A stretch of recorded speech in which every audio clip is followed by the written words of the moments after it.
Je déblayais le seuil d'un grand temple dorique et enfin j'opérais quelques fouilles le long de la façade d'un énorme portique en pierre calcaire.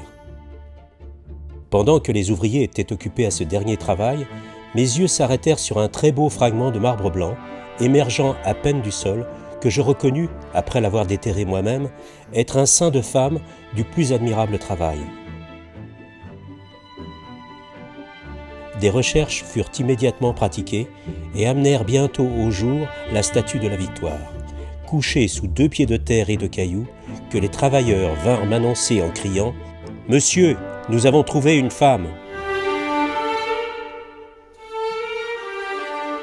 Champoiseau précise d'emblée que le corps est presque intact. Il prospecte les alentours pour retrouver la tête et les bras de la statue, mais en vain. Il découvre cependant de nombreux fragments, dont des fragments d'ailes, qui lui permettent d'identifier la statue comme étant une victoire. Et il l'envoie à Paris, où elle arrivera 1 an plus tard.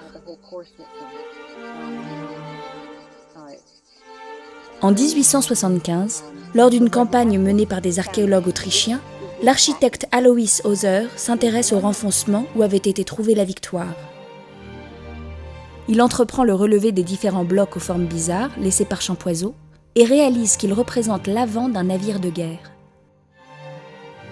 Il fait alors le rapprochement avec des monnaies d'époque qui représentent une victoire posée sur l'avant d'un navire, et il acquiert ainsi la certitude que ces blocs constituent la base de la statue.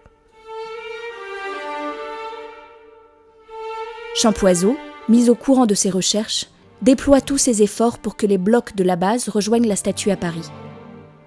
Il y parvient en juillet 1879 et les blocs mettent 3 mois et demi seulement pour arriver au Louvre.